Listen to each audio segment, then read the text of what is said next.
What's going on, y'all? It's Friday night. Y'all know what that means. It's the Play Callers Interactive Sports Talk with the World Tag Team Champions of Interactive Tag Sports team Talk. champs. It's your boy, Steve Box, joined as always by my co-host, the one and only. Cool McCain. And together, we are The Play Callers.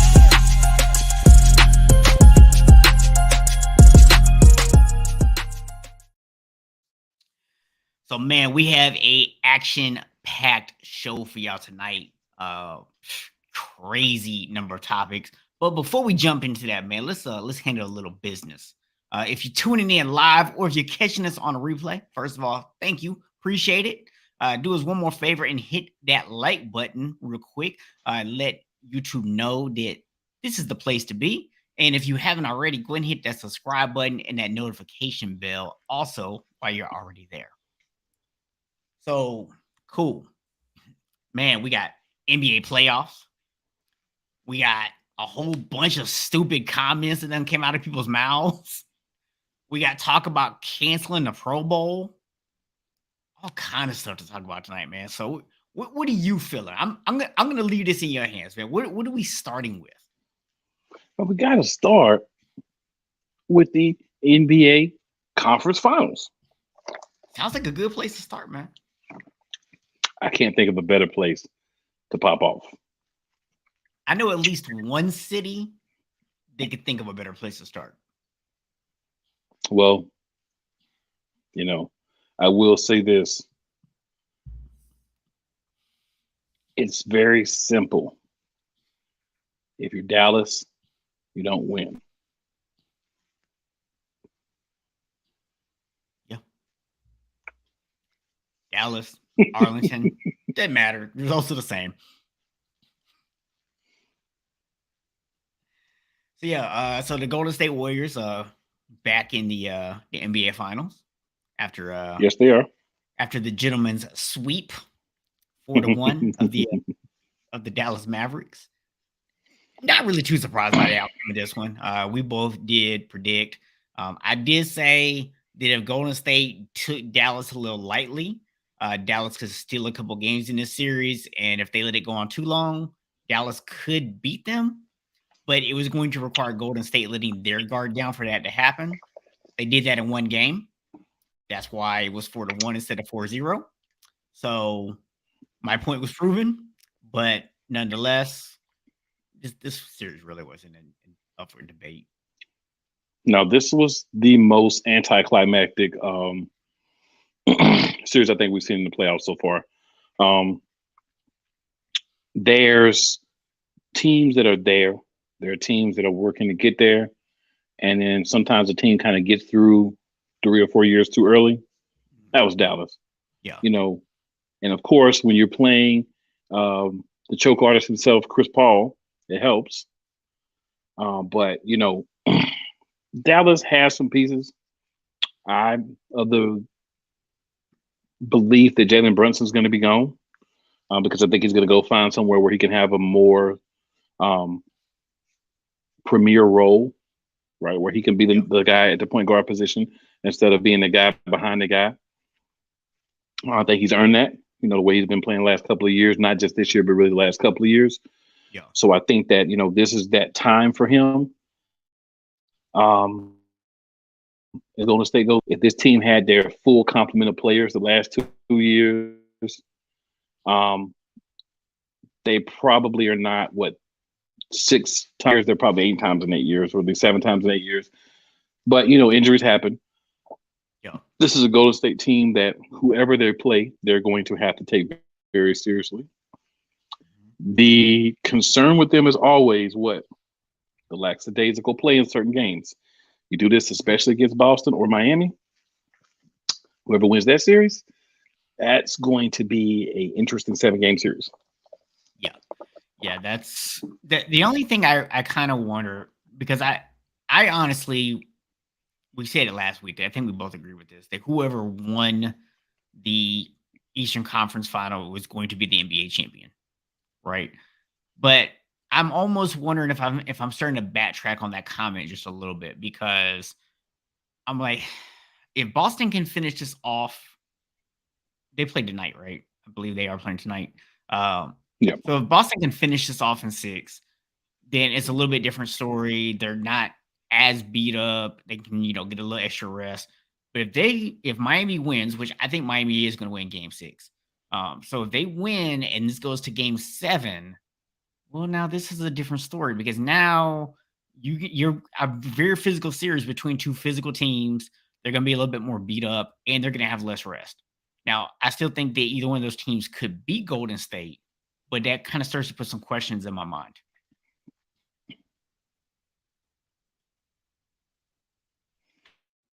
So if I remember correctly, I believe the finals are going to start next Thursday. So let's just say, for the sake of it goes 7 games, right?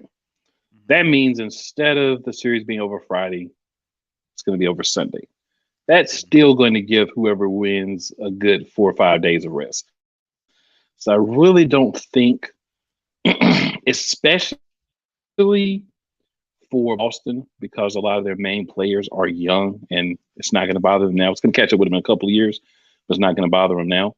Going deep, even if it's a 7-game series. So we're looking at the teams getting, somewhere between 6 and if they win tonight, or 4 days rest if they win on Sunday.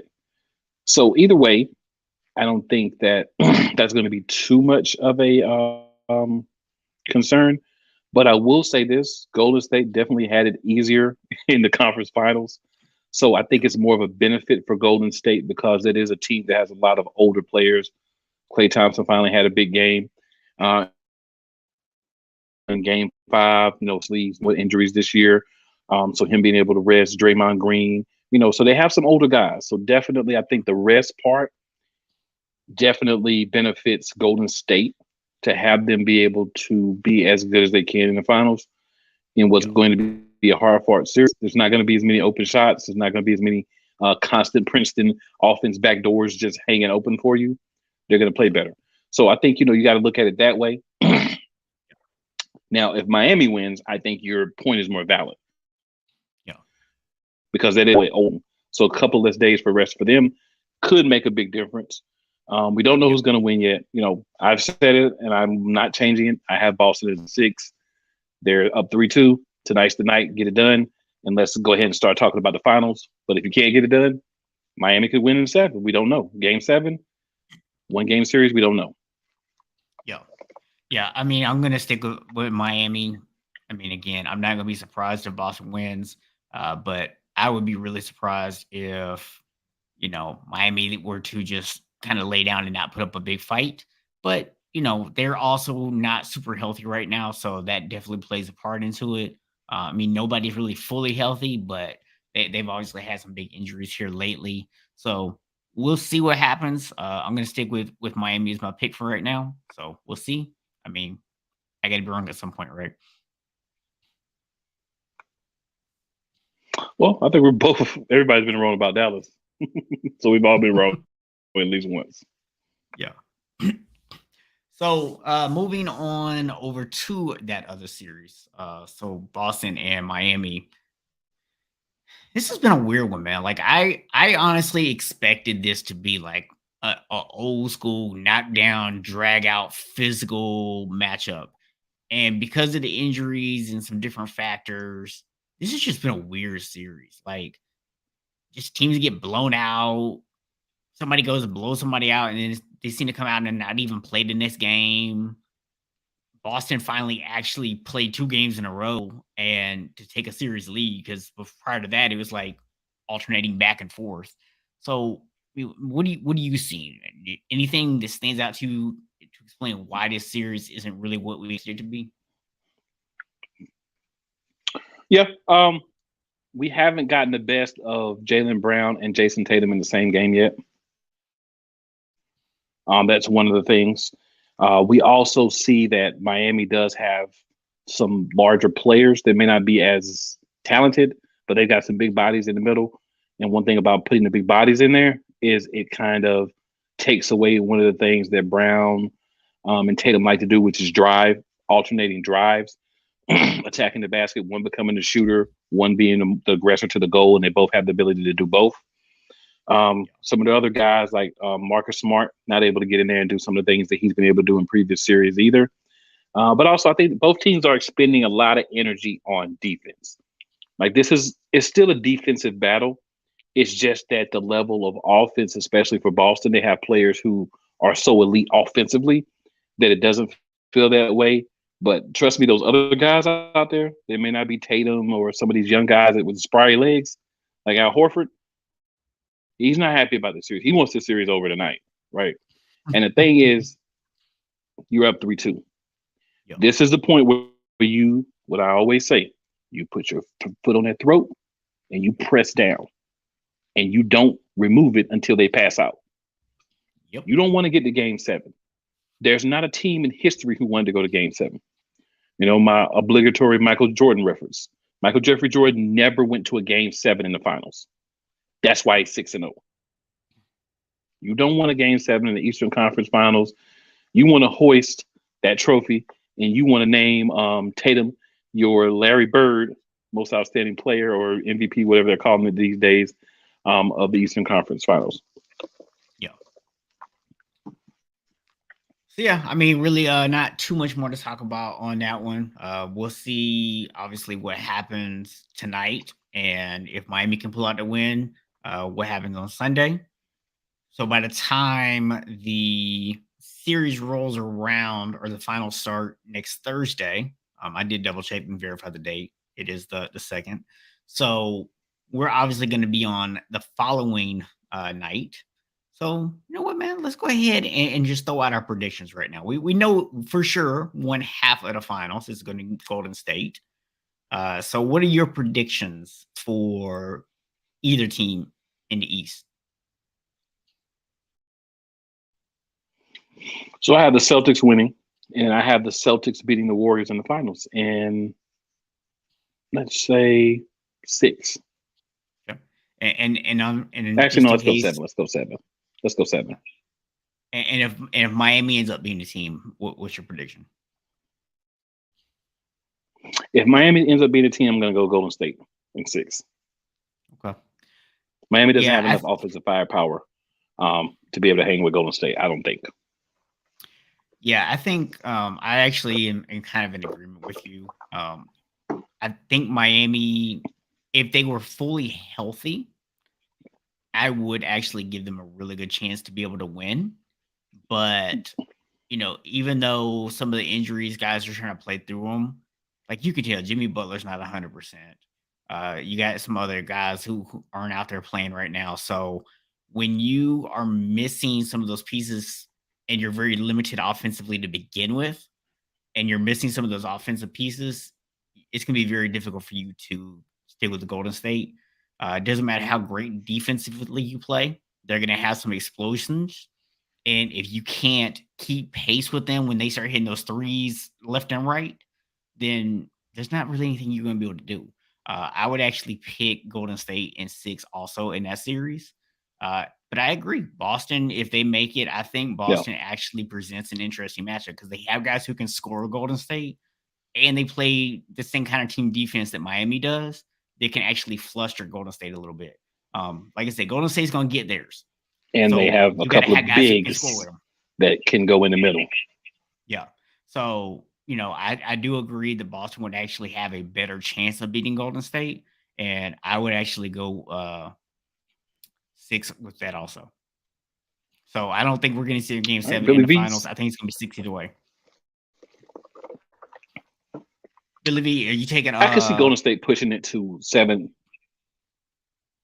I'm just curious if he's taking either team, like Boston or Miami. The one you saying is 6. You don't even care which one it is. That's what I'm getting. Yeah, that's what I'm getting. What's up, Billy V? But that's what I'm getting, man. I don't want to make no assumptions. You know what I'm saying? I like to, I like to ask the people what they talking about just to make sure,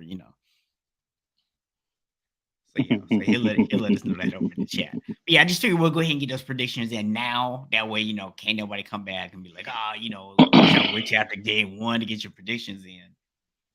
Not how we roll around here. Well, I always preface my predictions with predictions sure to go wrong.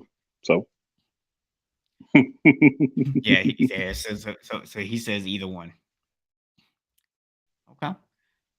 that's what it looks like. So he's feeling those Warriors. Hey, I know. double down on it. I know at least one person, and I'm gonna agree with your picks, Billy V. Chuck. Chuck said that's ridiculous. Boy, Chuck had an interesting week, boy. Just have to say, Chuck, you really shouldn't probably tell the fans on TV to stop booing you or you're going to go F their mama. That's probably not what you want to do. But you are Charles Barkley, so you said all along you're not a role model. So, hey. I was going to say, Charles Barkley done told you he's not a role model, man. Ben told us. That's crazy, though. I saw that, bro. Bro, I saw that. I was like, bruh, stop playing. Charles Barkley's a wild dude, man. He's a wild dude. He's a wild dude. Barkley, he don't care, man. Do not care. We can go off on a tangent on that dude for the whole show, but we ain't gonna do that. Nah. So Billy says he does not believe that either team in the East has the shooters to keep up with Golden State.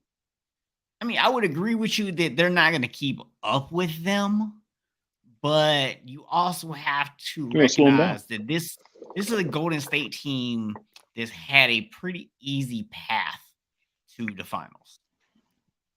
So we really haven't got to see them tested by a good defensive team yet. So that's, to me, what the big question mark is. And that's where I think Boston can give them some problems.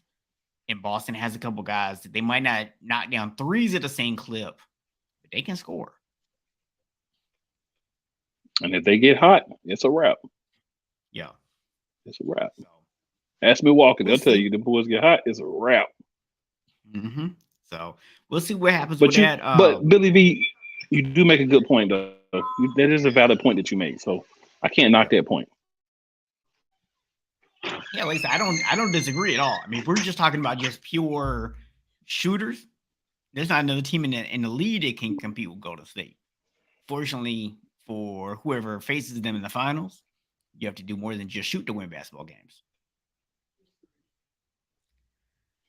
Yep. So before we leave the NBA talk, man, I know you wanted to kind of discuss something that's been brought up about the idea of some possible expansion in the NBA. Yeah, man. So a lot of talk about expansion. A lot of talk about teams in Vegas and Seattle. Seattle makes 100% sense to me. Vegas makes good sense to me, but there is another location that I think we really need the NBA and fans need to really be discussing, and that's St. Louis. Because St. Louis put up sellouts every year to, get that football team there. So I think if you give them another professional team, the fans are going to show up. They're going to sell it out, and that's a different market that you can put a team in. And the one thing that would do for you is you then would not need to take a team from the West and move them to the East. Everybody can stay it is. You had Seattle. You had a team in St. Louis or a team in Missouri. Just a thought, but I'm just saying if you're going to add, that does make some sense. Yeah. So just commented on Billy's comment. He said that the Bucks didn't have anybody but Giannis. Yeah, I mean, there was a reason why I picked Boston to win that series, and it was because Chris Middleton was sitting in street clothes, looking like Anthony Davis. Well, let me say this though. He doesn't show up every game, but there's this guy named Drew Holiday, who, when he does show up, he helps to win games.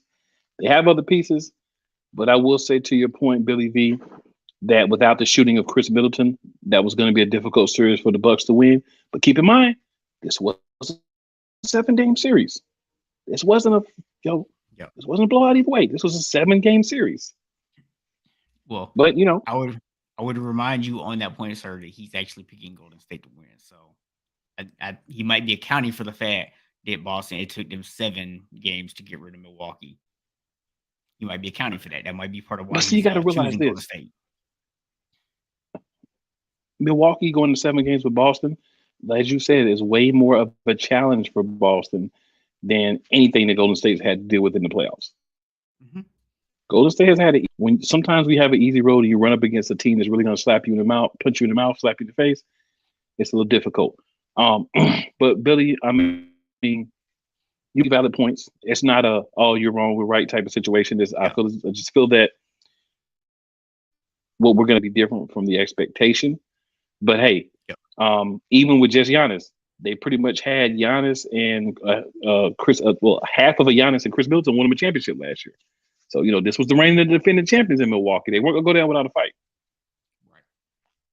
So back to the expansion thing. St. Louis is obviously a city that has had a professional team, very similar to Seattle, where they lost the team. So obviously they would like to get somebody back. I know that all of a sudden Vegas has kind of become the hot spot, and everybody's loving the idea of having teams in Vegas, with the Raiders going there, and people kind of looking at, okay, how did that work for the out? WNBA? Yeah. So like, how did that work out? And so I think now the NBA is like, oh well, maybe we should get in there, because they're already doing summer league games out there anyways. So the thing is, man, just move Sacramento. Nobody goes to Sacramento anyway. Just move Sacramento. Yeah, that's true. So my thing is, if you're gonna do 2 West Coast teams, then you got to move somebody, right? Like, and we were talking about this a little bit before the show. The most obvious choice is either New Orleans or Memphis, right? It makes no sense, especially Memphis. Like, what are you doing with Memphis in the Western Conference? Like, it makes no sense whatsoever. You think about football. New Orleans is in the East. Well, the eastern side of the NFC, I would remind you, sir, that me growing up as a 49ers fan, we were always in the NFC West. And the Atlanta Falcons and the New Orleans Saints were in the division with us. And then later on, were the Carolina Panthers. So these sports teams, man, they clearly don't grasp geography. They don't look at math. They don't understand where these cities are located at. That's the only possible explanation as to why some of this stuff happens. But the NFL corrected their issue. I mean, it took them like 30 years. But they still did it. Just pointed that out. I would just say Paul Tagliabue didn't know. That's what I think. They got to get rid of Paul Tagliabue first. That's just my thoughts. Is it because his name is Tagliabue? No, I just think he wasn't considering geography and crazy things like that. Okay, just craziness, So yeah, it will be interesting, man, to see what they do in terms of that. But I think we would agree that whatever city they go with is probably going to be. One of them got to be Seattle. Yeah, Seattle's got to be one, and then you're probably going to another either West Coast or like a Midwest area. I can't really think of off the top of my head any big East Coast cities that do not already have a team. I mean, you could go, and like, somewhere like Tampa or something like that, but it's like, you really need another Florida team. Now, Miami got that on lock. Yeah, it's kind of like whatever, right? Maybe Nick Saban can start up an NBA team or something, man. since he can't afford to, be in college football anymore, man. It's it's out of his price range now. Poor Nick Saban. He can't afford to, keep over the recruiting now that all you people are paying players, man. Yeah, millions of dollars are going to players at Jackson State now. All of a sudden, clearly, lies and deceit. Doesn't know. Look, clearly, in case anybody can't tell, this whole conversation is dripping with sarcasm. It's all lies and deceit. Yeah. So speaking of football, I think actually, you know what, before we move into football completely, I think it's time we introduce a another segment, new segment to the show. We might change the name. We're kind of playing with it right now, but right now we're calling this the instant replay because we're throwing some challenge flags on the field on some things that we've heard around the world of sports this week. And before we move into the football side, there's some basketball comments that got made by one James Harden. I'm gonna let you take this one. So James Harden had the nerve, the audacity to steal a little bit from Screaming A. Smith, the Negro Knight, the unmitigated gall to come out and say for the last 2 years he has not been focused on playing, and he's going to focus on playing starting next year. If I'm any team who had any interest whatsoever, of interest, a tidbit of interest in bringing this dude in, no. You mean to tell me you cruised for 2 years in the NBA in what should have been part of the prime of your career? Fat suit James Harden, maybe fat, maybe not. We don't know. You know, James Harden shrinking in games. James Harden wanted another trade. James Harden can't do it in Houston, can't do it with two other people to the team he forced his way to. Now you go to Philadelphia, you can't get it done there. James Harden, let's be real. I don't believe that you decided that you didn't want to play. I believe you had 2 trashy years, and now you're trying to come up with excuses as to why you had 2 trashy years. Maybe if you went partying with little baby, getting drunk and stuff like that, and more focused on basketball during the season and during the off season when you should be working out, you were focusing on these things more. Maybe things would have been a little bit different the last 2 years. So now your cop out is, I wasn't really playing. Man, if you don't shut up, bro, you're gonna try to tell me you going out there on the court and you're not playing the best that you can. Nobody believes that. You just weren't making the shots. You came up in the season like Luka.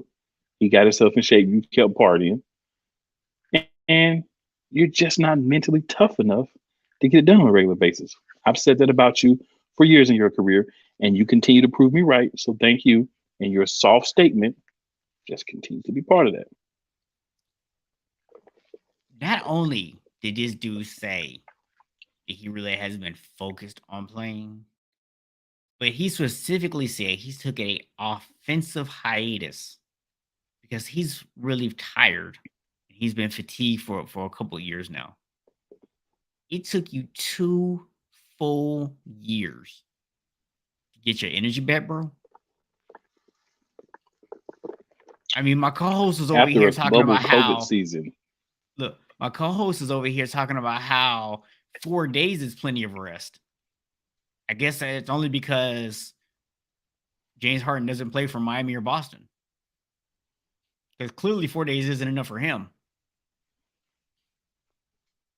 I'm like, I just come want to on. say that after what he's done and after what he said, I am coining him James Softon. The king of shaman.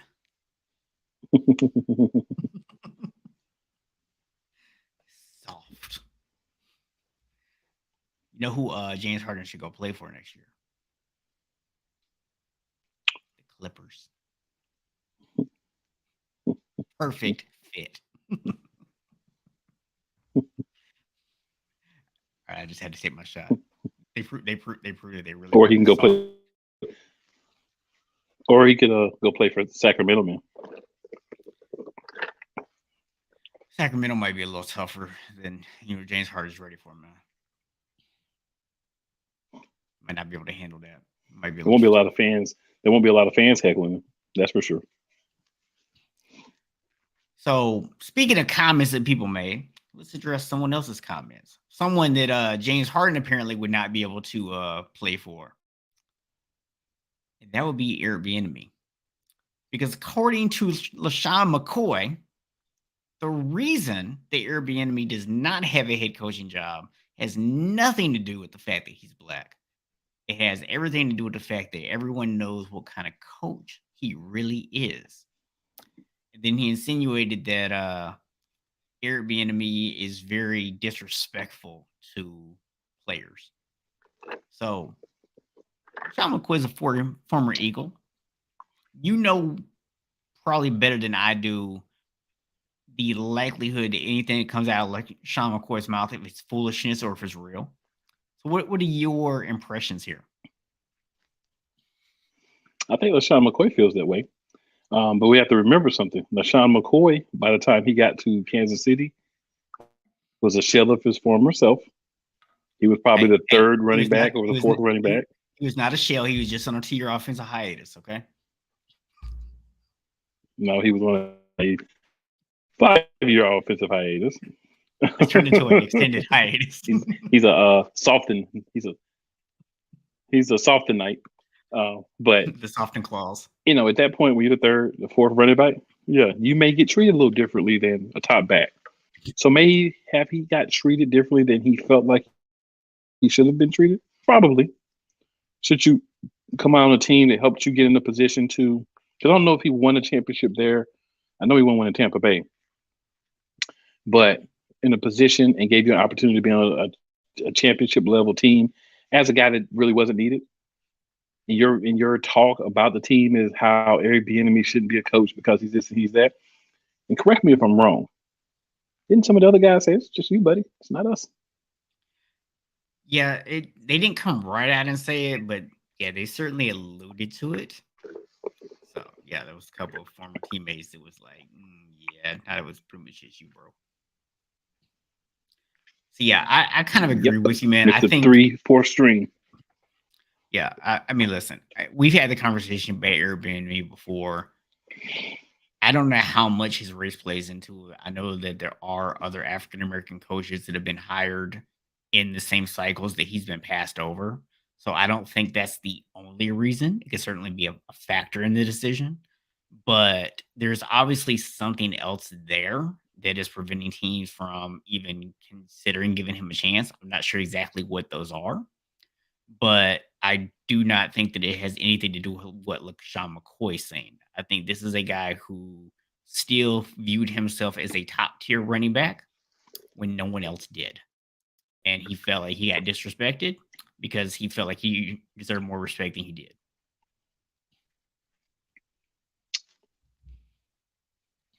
When it's over, bro. You gotta let it go. Yeah, that's my thoughts on it.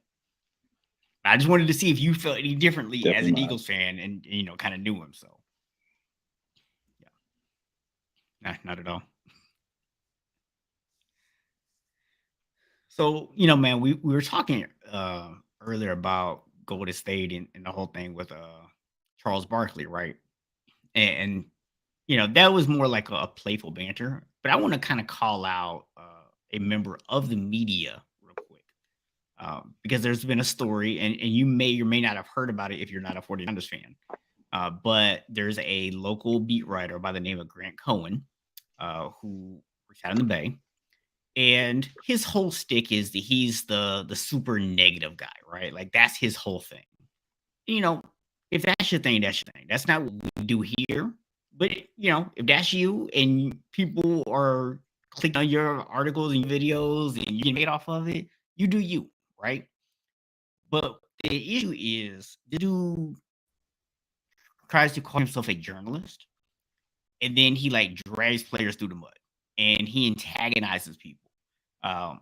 It got so bad, like with Debo, Debo actually blocked this dude. Right? I mean, he actually posted a video on his own page saying that one of his friends met Jimmy Garoppolo in a club. They were hanging out, everything was cool. He mentioned that he was actually friends with Grant, and Jimmy got up and left. Jimmy didn't even want to be associated with your friends. Like that's how bad this dude is. Like, right? That's how much the players dislike this dude. So one of the people he's been ragging on is Javon Kinlaw, who 49ers drafted a couple years ago. He's had some injury issues. So I'm not saying that some of the comments aren't necessarily warranted, but he goes a little too far with it, right? So this dude gets an opportunity to go to the 49ers headquarters, be around, interview, watch practice, things like that. Now you're a guest in their house, right? And now, cool, I know your mama taught you if you're a guest in somebody's house, you gotta be respectful, right? So, but this dude clearly didn't get the memo on that. He's over there antagonizing people, everything else. Javon Kinlaw might have went a little too far and actually walked up, started saying some things to him, started calling him names, allegedly knocked the hat off of his head, off of Grant's head. And so on this show, this dude got asked, "Hey, was you actually scared when dude confronted you?" And he said, "Oh no, I wasn't scared at all because my thought process was, you know, if he hits me, I'm about to retire early as a multimillionaire, thanks to this dude." And a lot of the 49ers players have a problem with this. They've come out, they tweeted and said, like, "Hey, this is the kind of low life we're allowed in our building. This dude's intentionally antagonizing people. He is over here stirring up stuff in the hopes that someone is actually going to physically get violent with him."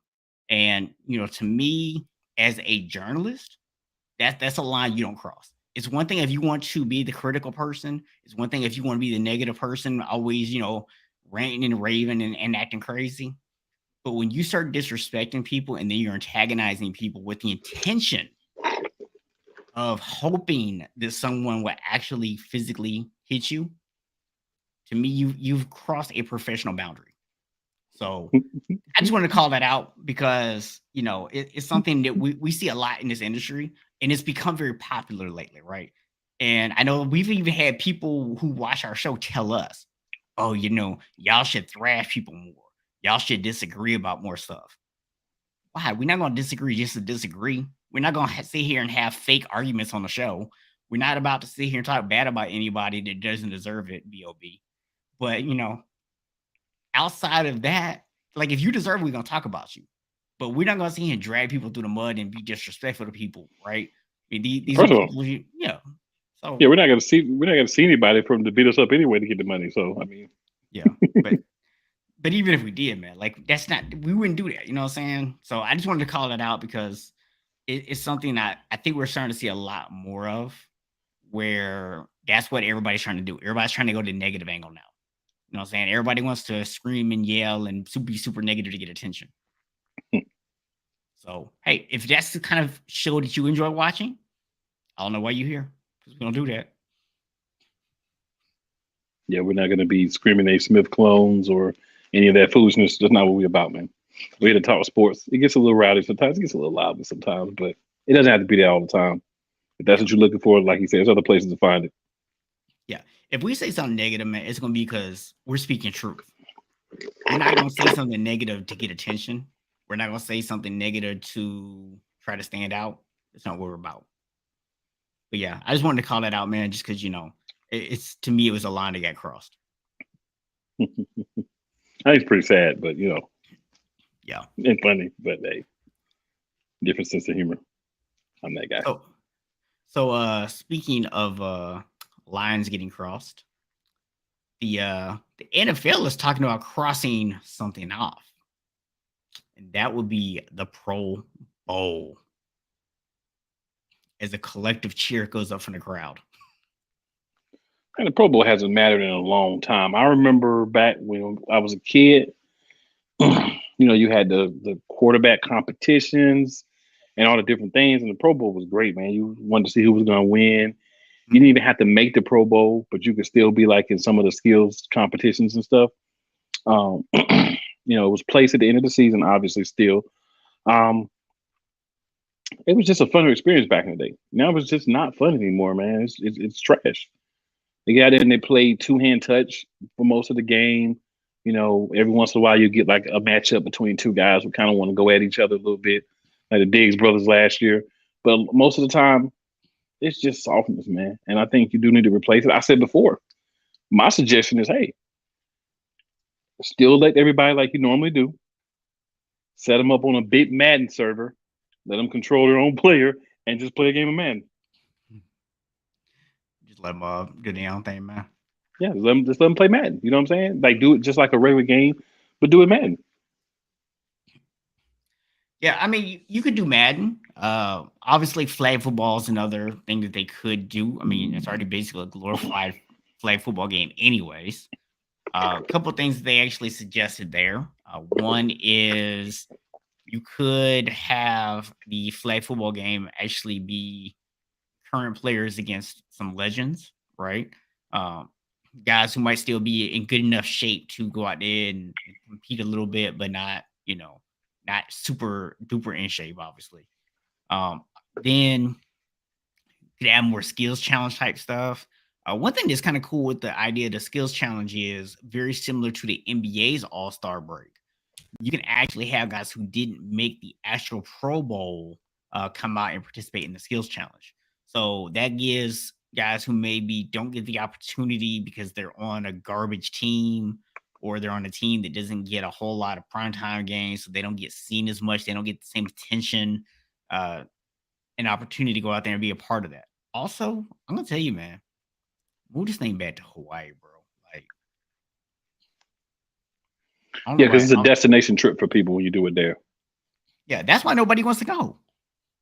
You know what I'm saying? It's like, what kind of reward is that? Like, hey, you made the Pro Bowl, you get to go to Miami.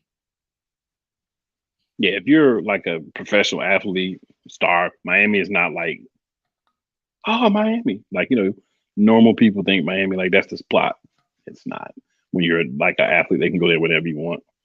But Hawaii is more of a destination. Not to mention the fact that, for a lot of these people, man, when they go to the Pro Bowl, they're not taking, it's not just them, right? They're taking their families, things like that. Miami's not like a family trip kind of place. That's true. Hawaii, that's different. You can take your whole family to Hawaii. So, for me, there's a lot of things that could change. I personally remember growing up watching the skill challenges and things like that and thought that was cool. I mean, honestly, I don't know if I would watch a lot of that stuff now as an adult, but, I do think maybe the younger generation might still enjoy watching that kind of stuff. And let's be honest, Yeah. the NFL is not trying to appeal to me and you at this point. Yeah, no, but that, you know what you do? You know what else you do to make that even better? Man, just do a simulcast and do a show on Nickelodeon too, because go on Nick with the youngest, watch it on Nick and rock with it. Yeah, have the Nick people out there doing the interviews like they did before. Yeah, just make it exciting, man. Make it something that kids would want to see. Make it fun. You know what I'm saying? The Madden game would be fun, though. I'm just saying, and they could actually still be there. Like you could be together, and like the controller. Like so, say if you're the quarterback, if you're the starting quarterback, you're on the side. You're playing on your controller, whatever. When you get taken out, you take out. The next guy comes, picks up the controller, start playing. You know what I'm saying? So you can still be interviewing players, and you can still have the destination aspect if you get to meet players, you get to talk to players. Just take it completely off the field because that's what you're trying to do anyway. You're playing glorified two-hand tag, so you might as well just go ahead and make it digital. I did see one suggestion that somebody came up with that I'm a little bit torn on because on one hand I think it would be kind of fun, but on the other hand I don't know if I want to see it, and that was having a dunk contest because you've actually got quite a few guys in the NFL who can ball. It might be kind of fun to watch. I mean, you got a guy like Myles Garrett, probably, do some pretty interesting dunks. And the best thing would be that you wouldn't see the crazy props and stuff that you see in the NBA. Because we talked about that with the NBA. Not at the beginning. Yeah. Give it time. I mean, I wouldn't be opposed. What's up, BS3? Appreciate you for tuning in and watching, Ben. I would say, man, for me personally, if you're going to do something, maybe do some skills from other sports and not just basketball, right? So if you're going to do something like that, do like a 3-point contest, do like a home run contest, right? Like a 100-meter run, just make it wild. But definitely cancel the Pro Bowl. Yeah, it's like I said, make it a Madden game. You know what I'm saying? But yeah, if you want to freak something different with the skills. But I do like the skills competitions, especially the ones you had back in the day where you drop back, you try to get the ball through all the hoops, you get points. You know what I'm saying? You had the run where you saw the unathletic quarterbacks out there trying to run and throw, and that was fun, right? It was just funny to see. So bring some of those things that were really exciting back. And if you want to do something different, freaky, where you may have like, how we do like a little, like a, you know what you could do? You could do the 40-yard dash, like you do, with the combine. Like just do a little 40-yard dash challenge. Do like a 3-point challenge or a jump shot challenge. Just try to hit some different sports and maybe like who can score goals on people, dodgeball. Fun things to interact into it. Yeah. But still keep some of the skills as well for individual players. Just make it like a fun weekend. Have some of the stuff on Friday, like the NBA, some stuff on Saturday, and then the game on Sunday, the Madden game on Sunday. Yeah, I think, for me too, man, I kind of like the idea of, you mentioned like some of the combine stuff. Yeah. And if you actually did like not just the 40, but you do like the bench press, the long jump, some of the different stuff from the combine, it'd be kind of cool to see like a guy that's been in the league 5-6 years. How does his numbers compare to his combine numbers? Then we can really see like what kind of difference does an NFL training regimen really have? You know what I'm saying? Like that'd be kind of cool to see. That would be interesting. Ben likes the dodgeball idea. I'm telling you, man, dodgeball is great anywhere. You got the 5 Ds of dodgeball: duck, dive, dip, dodge, and dive. That's it. So he actually likes the dunk contest idea as well. The only thing I'm scared of is these dudes blowing out stuff trying to dunk. You know what I'm saying? I mean, if you get some of the big boys trying to get up there and dunk, and then we talking about torn ACLs and dudes missing seasons, and then NFL teams gonna try to be cheap and say that they got hurt doing something they shouldn't have been doing, and they gonna want to pay them. Yeah, honestly, I think you kind of run into that with any of the skill stuff. Even having guys go out there and run the 40, guy could pull a hamstring. You know what I'm saying? So pull a hammy, but I'm just saying that the likelihood of you getting injured rising in the air and trying to dunk the ball at 265 pounds, that's a lot you're bringing back down on some knees that may not be 100%. You know what I'm saying? Just, ACLs and tendons that may not be 100%. Just saying. Listen, I've seen these videos of Nick Chubb over here squatting like 1,000 pounds, bro. I think he'll be okay dunking. Yeah, but when he jumps up, then he lands, and you hear a collective pop. Then we're gonna be like, oh, just saying.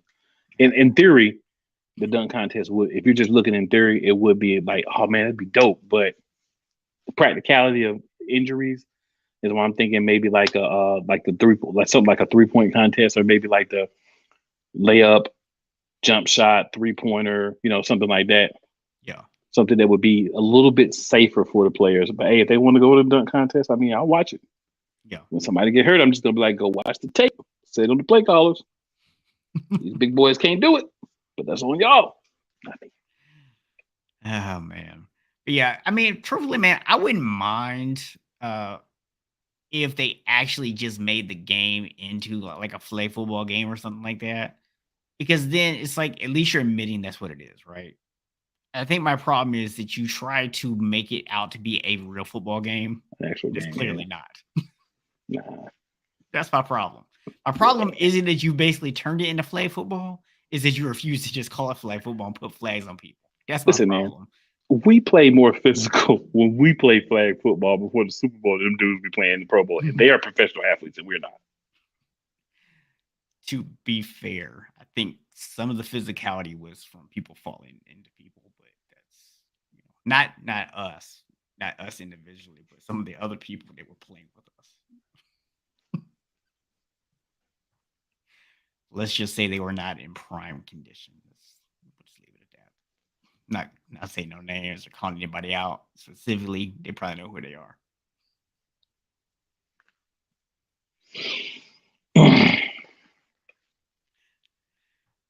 No words. I said it, man. I said it. No words. So, anything else you want to add on the Pro Bowl? Because there is one more topic that I know. No, sir. You got some. I'm good on the Pro Bowl. I'm good on the Pro Bowl. So, slide on out. There's an investigation going on right now. We've talked a little bit about it before, but it seems as though there's some more evidence that might be mounting behind the scenes.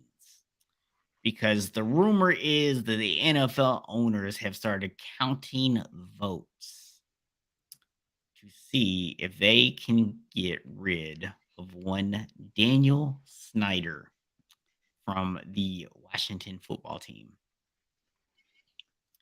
If So Donald J. Sterling was ousted, then why can't the same thing happen to Daniel Snyder? But I have one thing I want to say. I still want to see those emails. The only person's emails we heard anything about was John Gruden. I want to see the rest of the emails. I am demanding that those emails be placed in a forum where they can be seen. And I believe if they are placed in a forum where people can see them, Daniel Snyder will be ousted immediately. And that's why we can't get our hands on him. I think that Daniel Snyder is only the beginning of what will happen if those emails get out. That's why you can't see them.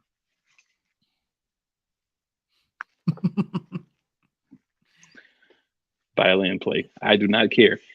If you have the audacity to get in these emails and say all these things, own up to them when they come out. Because here's the thing. You're not going to tell me John Gruden was talking to himself in the emails. Right. You're not going to tell me that other people's comments were not redacted for keeping them safe protocols type thing. Mm-hmm. Here's what the truth is. Dirty truth. There's a whole bunch of ignorant owners in the NFL. Mm-hmm. They feel that they're above reproach. Mm-hmm. Their children are brought up to feel the same way. They have been for many generations, mm-hmm. back to the 1700s. Right. I think you can catch the underlying theme there. If you're smart enough, you can catch it. I caught it. So the thing is, you're not going to stop generational belief mm-hmm. because you go out and you put Black Lives Matter on the back of helmets, or you let people express themselves by putting what they want in their cleats. Mm-hmm. That's not going to stop what's happening. What's going to stop that is we start when these things come to light, because obviously a lot of things are said behind the dark. You can't do anything if you can't prove it. The burden is not what you hear, what you know is what you can prove. Mm-hmm. But when things can be proved, you got to get these guys out of here. Yeah. Replace them with people who are going to be more open-minded. I'm not saying a specific color or a specific race, because that's just hypocritical. If your issue is all the owners are white, then you're like, oh, well, if you get rid of a white owner, you got to put a black owner or Asian owner or Hispanic owner. It's the same thing. Yeah. But get people to buy these teams who have a good plan for the organizations, who are wanting to keep them where they're at, and who have the funds to be able to make the organizations better. Yeah. That's what should matter. It should not matter if the person is any race outside of Caucasian. You should be able to be any race. Yep. There are people with millions of dollars that can afford to buy a team of many different nationalities. Give opportunities and see what happens. They get it. They can't make it happen. Then what do? They make a few billion back and sell it. Yeah. All I'm saying is these owners that are doing the wrong things, let's stop protecting them. Let's stop acting like we don't see what's happening. And let's actually go after them and say, hey, man, you're free to feel how you want to feel, but you're not going to do it in the NFL. Yeah. That's what needs to happen to Dan Snyder. Set the precedent so that when other people do this or are parts of this, they know what's going to happen. Yep. Till the president is set, no one feels the effects. No one's like, oh, snap, I could be next. Yep. As long as the good old boy network works, it works. Yeah.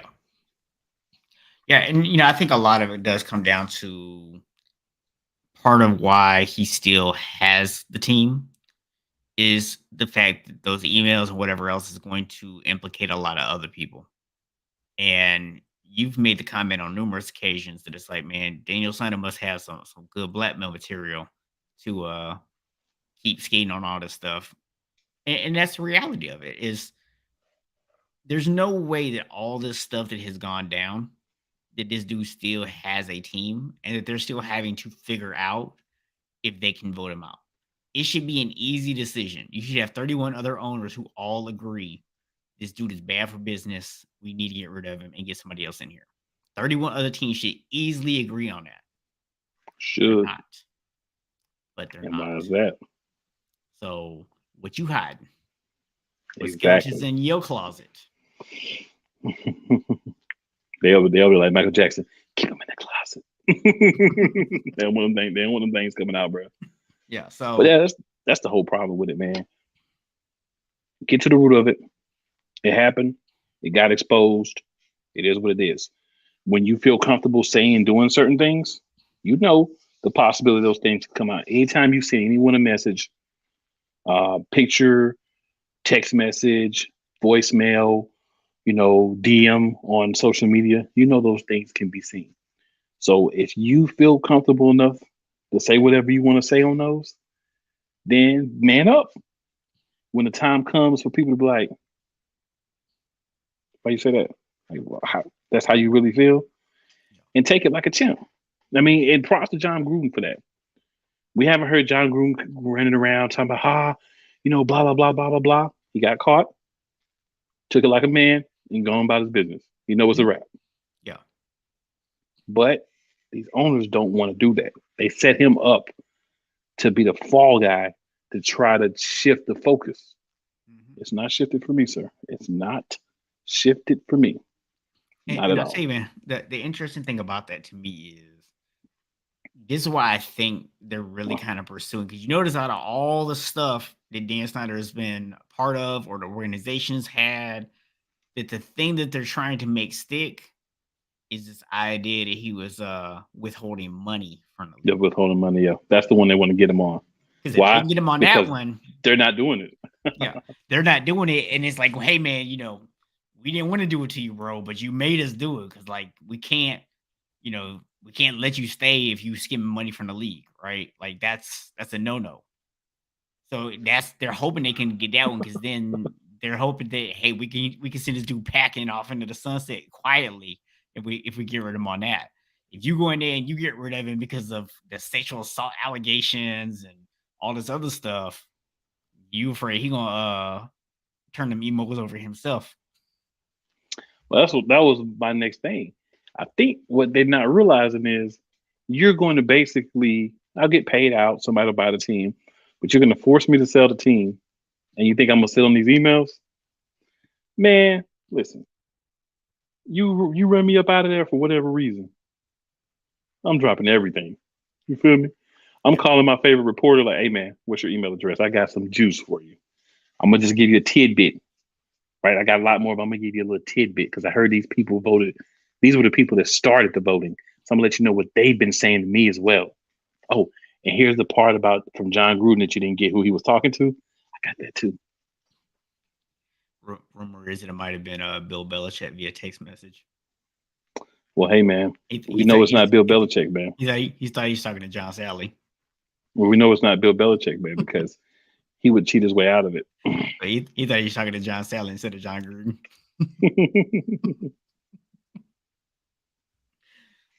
just had to throw that one out there, man. So real quick, man, before we sign off, real quick, your thoughts on the other news that came out the other day that Colin Kaepernick has finally been given an actual real NFL workout with the Raiders. Good for Colin Kaepernick. And they said it went well. Yeah, good for Colin Kaepernick. Colin Kaepernick is better than a lot of the backup quarterbacks in the NFL right now. And you can argue that, he's been out and blah, blah, blah. This man has had multiple workouts. We've been able to see him throw. Granted, it's been in conditions he could control. Mm-hmm. Not saying he would ever be a starting quarterback again, because I don't think he would get there. But he would be a good guy to have it as a backup if you have a starting quarterback that plays a similar style as his. Don't know if the Raiders is the spot because of the difference in style, but if it works out for him, man, I'm all for it. Like, he didn't do anything to really be pushed out of the league, right? Didn't like murder anybody, rape anybody, send dirty messages to anybody, beat anybody up, any of that, right? It was because he decided to kneel. Yeah, that's what he was like pushed away from the league for kneeling. Now, if this was something else, I'd be like, well, you know what, whatever's whatever. But because of what it was, man, this guy deserves an opportunity to show what he can still do. And hey, if he gets in there and it doesn't work, it doesn't work. Yeah. But that is what it is. Yep. There's nothing you can do about that. Yeah, man. So it'll be interesting to see what works out with that. I will just say, in terms of calling somebody else out real quick, there's a team that could use some quarterback help, whose head coach has repeatedly talked about Kaepernick and thought he was a great quarterback and felt like he could still play and all this other stuff. So my question is, why is Seattle not bringing him in for a workout? Seattle would have nothing to lose to bring him in because he can't be any worse than what they have there. So Billy V makes a good point that, you talking about the style. Mariota was the backup in Vegas last season. That is a good point. So very and similar kudos, style. Billy V. I wanted to see if anyone was going to make that point. Kudos, sir. Kudos to you. Cool, McCain, the quiz master. Hey, man, sometimes you just got to throw it out there and see if anybody catch it. You know what I'm saying? It's like you're going fishing. You just throw it out there and see if anybody going to bite.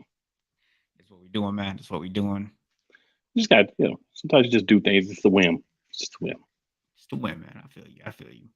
Yeah, man. Well, man, that is, believe it or not, our hour. I'm actually a little bit shocked we managed to get through all these topics tonight. Fortunately, a couple of them were a little bit short, so we were able to get through all of them. But man, lots of stuff happening, and gonna be interested to see what happens over the next week. So appreciate everybody who tuned in tonight. Much love for everybody, especially who jumped in the comments and chatted. If you haven't already, please go ahead and hit that like button and let YouTube know that this is the place to be. And then also, subscribe button, notification bell, all the good stuff. Holla at your boys. We're gonna see y'all next Friday night. Before we go real quick, man, Mhm. I just want to acknowledge we've had a couple of, real horrible shootings that have happened. Not gonna go into a lot of detail, but want to at least acknowledge a lot of, good people lost their life. A lot of children lost their life. And, hopefully there can be a middle ground to figure out how these things don't continue to happen. I'm not saying you take guns away from people, but maybe you make it more difficult for people to have them, do more background checks, maybe take more time for you to actually get one and make sure that, everything's in place and you're the right type of person based on everything that can be found out to happen. And I will say this quickly as well. At 18, you can't drink, you can't buy tobacco products, but you can buy a gun. I don't know. Yeah, I mean, and truthfully, man, that was kind of part of my reason earlier for the whole Grant Cohen conversation, because I feel like a big part of where we've gone in our country nowadays is we promote negativity, we promote hatred, and not only do we promote it, but we reward it, and I think that has to stop. I don't think there's a single solution to this problem. I don't. We definitely, in my opinion, need better gun laws. Not trying to take anybody's guns away, but we need better gun laws. But we also need to be better as people. We need to stop hating on each other so much, and we need to start learning how to be respectful of people again. Because all this stuff is about a complete respect or a lack of respect for other people's lives. Absolutely. That's what it comes down to. So, on that note, come back, join us next Friday night, 7 p.m. Eastern Standard Time. Holla at your boys. You